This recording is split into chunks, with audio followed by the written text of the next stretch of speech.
de seguir siendo la misma persona que había sido toda mi vida, de seguir haciendo y frecuentando los mismos lugares y teniendo las mismas relaciones,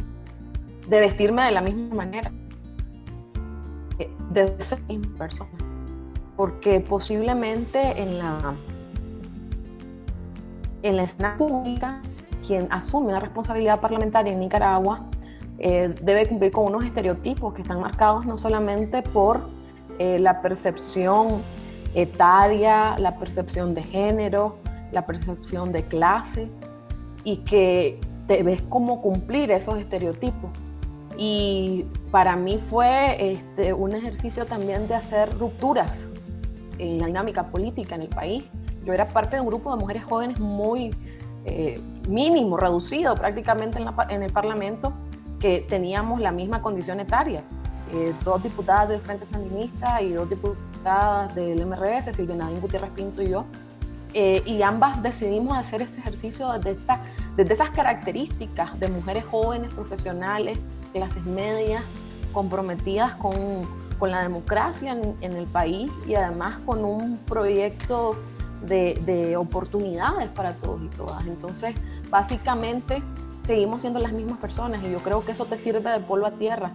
te sirve de poder tener un ancla con la realidad y que la gente también te sienta cercana, que yo creo que eso fue muy importante, porque yo tuve oportunidad de tener diálogos con distintos sectores, desde la gente que producía chiltomas en Nueva Segovia, los que producían repollo en San Francisco del Norte, o los ganaderos en Chontales, los grupos LGBTIQ, que en algunos espacios no son bien recibidos, pero que sentían la confianza y la posibilidad de sostener un diálogo conmigo y que de alguna manera fuese una interlocutora válida.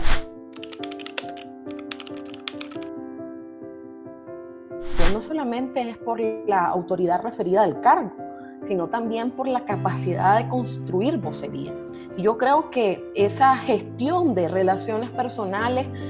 con medios de comunicación, con periodistas, con distintos sectores, posibilitó abrirme un espacio para la vocería y que sectores, que personas me vieran como un interlocutor válido, a pesar de tener una edad que no correspondía con el estereotipo y que sobre todo mantenía en esencia mi naturaleza. El primer día que llegué a la asamblea ni siquiera me querían dejar entrar, porque obviamente no cumplía con el estereotipo de ser un hombre mayor de 60, llegar de traje sastre y participar de unos grupos así numerosos de gente que van detrás de vos. O sea, llegaba solita, de jeans, con una camisa normal, común y corriente, entraba por la puerta peatonal donde entra todo el mundo, y eso marcaba una diferencia en la forma en que la gente también en la asamblea lo miraba a uno. Entonces es por el ejercicio que al final fuimos ganando espacio, ganando respeto y reconocimiento, y eso estuvo marcado por la relación con la gente, por un esfuerzo de formación sobre la técnica legislativa y la utilización de los espacios dentro de la asamblea, y la interlocución con todos los sectores a lo interno de la asamblea, o sea, porque mantuvimos diálogo con los distintos grupos. Al fin, la idea era tratar de avanzar en la formulación de iniciativas de ley que mejoraran la condición de vida de los nicaragüenses, y eso pues obviamente nos obligó también a hacer un recorrido por el país. Yo hice durante el ejercicio parlamentario 3 recorridos por toda Nicaragua, lo que me permitió tener ese pálpito de la realidad latente, ¿no? De lo que está pasando en el día a día, en el territorio, y de las demandas concretas, o sea, de reunirte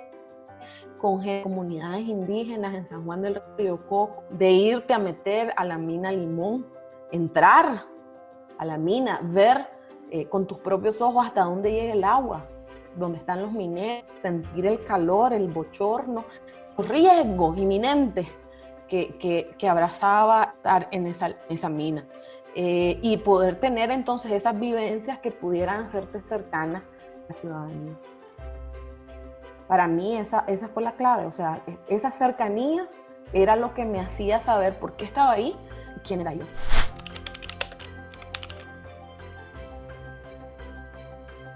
esa fue como el reto fundamental, ¿verdad? Porque de repente vos llegas a la asamblea y la asamblea está custodiada por policías, el acceso no es libre, la ciudadanía, a pesar de que es el espacio llamado a que haya esa dinámica de diálogo político con todos los sectores, entonces nosotros decidimos salir de la asamblea. Utilizar por un lado la vía partidaria que tenía algunas representaciones territoriales que nos permitían vincularnos con algunos sectores, pero también trabajamos a nivel de red. Empezamos a trabajar con organizaciones de sociedad civil que tenían intereses específicos y que necesitaban empujar esos intereses. Nos acercamos a ellos, empezamos a desarrollar también diálogos con un grupo de amigas que apoyaban la gestión que yo estaba realizando. Conformamos un espacio plural que se llamó Diálogo de Mujeres por la Democracia, con el objetivo de posibilitar diálogo en las universidades sobre temas de interés de las mujeres. También desarrollamos estos mismos diálogos, los trasladamos también al Parlamento, la lógica de cuestionar también el ejercicio parlamentario, el control parlamentario de la eficacia de la formulación de las políticas públicas a partir de la gestión política. Entonces, esa dinámica permitió mantener fresca la discusión política, mantener esa cercanía con los electores, y ya después un poco la utilización también de las redes sociales. Para mí fue súper exitoso cuando en el Parlamento se estaba discutiendo la ley del Código de la y se quería legislar a favor de la familia nuclear, y yo tuve posibilidad de intervenir y demandar que no se podía construir un código de la familia que excluyera a las madres solteras, que eran más del 45% de las unidades familiares en Nicaragua. Y lo puse en las redes sociales, y eso explotó a tal punto que fue titular de la prensa en esos días, y obligó que, a pesar de que ya se había votado alrededor de la familia nuclear, en la siguiente sesión se revirtiera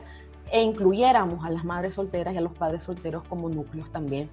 Creo que eso fue también una experiencia súper exitosa.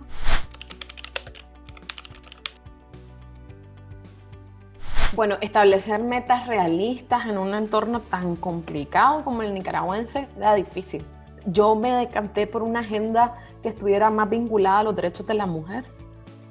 por una agenda que estuviera vinculada a los temas juveniles. En ese momento me parecía que en el Parlamento no había como esa vocería, y que no quiere decir esto que hablar de temas de mujeres o hablar de temas de jóvenes no me permitiera incorporar esa mirada en temas más difíciles, más complejos, como en lo económico, como en la salud, como en lo laboral o en lo internacional. Pero mantener esa perspectiva. Yo tuve oportunidad de ser miembro de 2 comisiones, de la Comisión Laboral y la Comisión de Asuntos Internacionales, y de conformar 2 frentes parlamentarios, uno contra el hambre y otra por los derechos de los Objetivos de Desarrollo del Milenio. Entonces, de alguna manera, mi objetivo era poner sobre la mesa siempre esa perspectiva, la perspectiva desde la condición de mujer y desde la condición de joven, que de alguna manera en ese momento particular pues eran parte de mi propia identidad, y desde esa mirada tratar de acercar esas posiciones en la discusión parlamentaria.